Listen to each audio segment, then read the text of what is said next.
ज्यों ज्यों मेधा क्षीण होती चली गई, त्यों त्यों उसके व्याख्यान की आवश्यकता पड़ती चली गई। आरंभ में तो सूत्रात्मक भी उपदेश नहीं था, एक अक्षर बोल दिया उपदेश मिल गया। देवता ब्रह्मा जी के पास गए, बोले मुझे उपदेश दीजिए। ब्रह्मा जी को वाणी का महत्व मालूम है। ब्रह्मा जी बोले द इति।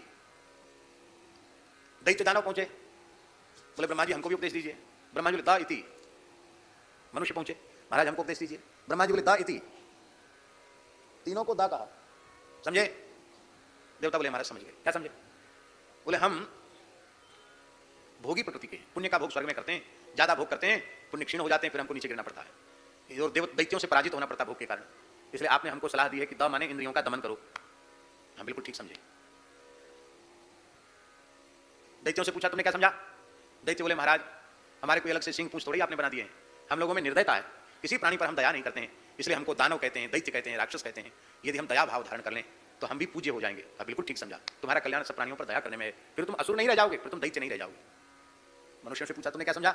मनुष्यों ने कहा महाराज हमने यही समझा कि मनुष्य यह जानता है कि सब कुछ नष्ट हो जाने वाला है, पूरी कौड़ी भी साथ जाने वाली नहीं है, लंगोटी भी तो साथ लेके नहीं जा सकते।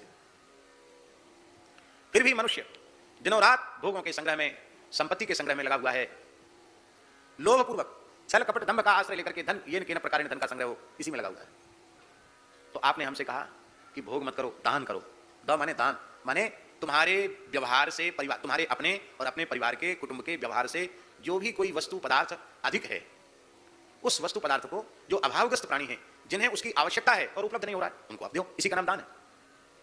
दान दो प्रकार का होता है, एक तो शास्त्रीय नित्य नैमित्तिक दान, उसमें तो शास्त्रीय व्यवस्था है, ब्राह्मण को दान देना चाहिए, संकल्पित दान।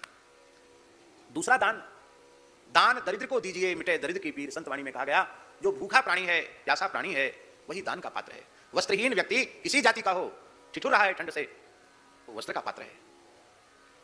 रोगी का कोई संप्रदाय होता है? रोगी की कोई जाति होती है क्या?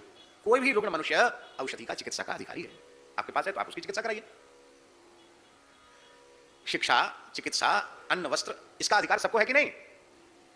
आपके अपने भोगने से ज्यादा है और दूसरों के पास बिल्कुल भी नहीं है, आप उनको दीजिए। इसी का नाम दान। मनुष्य का कल्याण इसी में है। प्रगट चार पद धर्म के कलिमहु एक प्रधान, ये न केन विधि दीने दान करे कल्याण।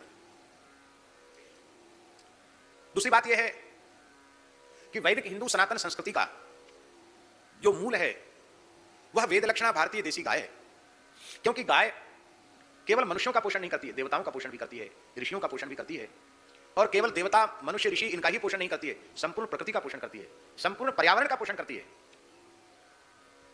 स्वयं धरित्री है, वो धारण करने वाली है।